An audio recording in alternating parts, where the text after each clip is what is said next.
Anda telah mengunduh podcast yang dipaparkan oleh Pendeta Dr. Erastus Sabdono ini dari truth.id/voice. Selamat mendengarkan podcast ini. Bapak, Ibu, dan saudara-saudara yang terkasih di dalam Tuhan, kebenaran saat ini berjudul kebocoran hidup. Saudara-saudara, tidak sedikit orang percaya yang bertanya-tanya, mengapa begitu sulit untuk bisa mengalami Tuhan atau merasakan hadirat Tuhan?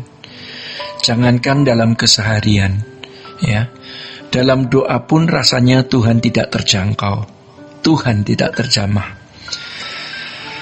Hal ini telah membuat banyak orang merasa bahwa Tuhan memberi kasih karunia atau anugerah khusus terhadap orang-orang tertentu untuk bisa mengalami Tuhan dan merasakan hadirat Tuhan.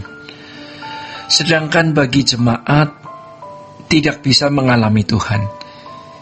Tentu saja itu pendapat yang keliru. Lalu apa masalahnya? Mengapa kita bisa begitu sulit merasakan hadirat Tuhan? Rasanya Tuhan itu sepertinya tidak ada, ya. Seakan-akan tidak ada. Sekalipun seorang hamba Tuhan yang sudah berkhotbah ribuan kali, bahkan sudah sering mengusir setan, mendoakan orang sakit, atau melakukan mujizat, tetapi di dalam hati kecil masih muncul pertanyaan, mengapa rasanya Tuhan tidak ada? Sejujurnya, dalam doa pribadi juga kadang-kadang kita merasakan Tuhan tidak terjangkau. Saudara-saudara, ternyata masalahnya adalah karena terjadi banyak kebocoran di dalam hidup kita. Kapan itu terjadi? Ya, ketika kita melakukan hal-hal yang Tuhan tidak kehendaki kita lakukan. Walaupun itu bukan sesuatu yang melanggar moral, walaupun itu sesuatu yang sederhana dalam standar umum dan bukan sesuatu yang salah.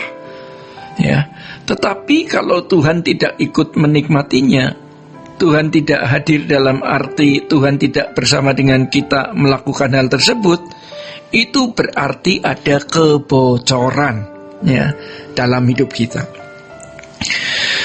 Maka mestinya hal-hal yang tidak perlu kita lakukan jangan kita lakukan. Banyak hal yang bisa dan seharusnya kita hindari, seperti pikiran-pikiran yang tidak patut yang muncul dalam pikiran kita, ya. Keinginan-keinginan yang muncul dalam pikiran kita, ya. Sebenarnya ini merupakan persiapan untuk ada di hadirat Allah yang Maha Kuasa. Saudara-saudara, oleh karenanya di dalam hidup kita setiap hari kita tetap harus melakukannya di hadirat Allah, dengan catatan bahwa segala sesuatu yang kita lakukan itu bersama dengan Tuhan. Tuhan berkenan, ya. Sebab segala sesuatu yang kita lakukan itu harus merupakan pelayanan dan pengabdian kita kepada Tuhan, bukan sesuatu yang terpisah dari hadirat Allah.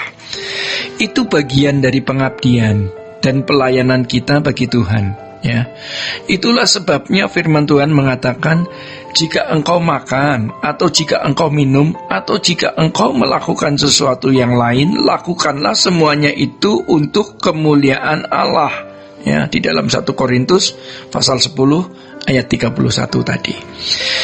Itu berarti apapun yang kita lakukan di dalam hadirat Bapa di surga. Ya, ini adalah kesempatan yang sangat berharga. Jangan anggap ini sebagai beban atau tekanan sehingga kita terpaksa melakukannya. Ini untuk keselamatan kekal, ya. Keselamatan abadi kita. Di sini banyak orang menganggap remeh sehingga akhirnya jadi sembarangan hidup. Saudara-saudara, maka untuk menghindari kebocoran tersebut kita harus mempersempit ruang hidup kita. Artinya, agar kita tidak sembarangan memproduksi keinginan atau kehendak yang itu melahirkan gairah yang membawa seseorang kepada kebinasaan. Ini tergantung kita, ya, bukan tergantung Tuhan. Karena Tuhan tidak menetapkan seseorang binasa atau seseorang masuk surga secara sepihak. Sebagaimana Adam dan Hawa diberi kehendak untuk menentukan nasib kekalnya, bahkan nasib seluruh keturunannya, demikian pula kita. Kita harus mempersempit ruang hidup kita. Artinya kita harus mengalokasi pikiran perasaan kita untuk memproduksi kehendak-kehendak yang hanya sesuai dengan pikiran dan perasaan Allah. Perjuangan yang terus-menerus harus kita lakukan supaya kita terbiasa untuk memiliki gairah yang benar, gairah yang sesuai dengan yang dikatakan Tuhan Yesus, yaitu gairah mengumpulkan harta di surga, bukan di bumi, seperti yang ditulis di dalam Kolose pasal 3 ayat 1-3, yaitu mencari dan memikirkan perkara-perkara yang di atas. Ya, saudara-saudara yang dikasihi Tuhan, oleh sebab itu kita harus menghindari keadaan kita yang bisa menyimpang karena kebocoran-kebocoran yang tanpa sadar kita lakukan. Maka kehendak bebas yang kita miliki ini harus kita ciptakan untuk kesukaan hati Allah. Menyukakan hati Allah merupakan satu-satunya keinginan kita. Sekarang, keinginan kita dibatasi. Ruangan hidup kita persempit agar kita dapat menyukakan hati Allah. Hidup kita di bumi ini tidak lebih dari 70-80 tahun.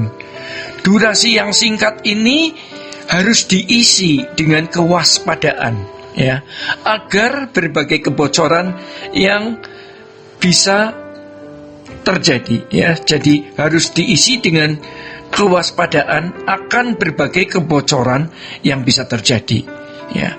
Masalah berikutnya adalah bagaimana kita bisa tahu bahwa itu adalah sebuah kebocoran.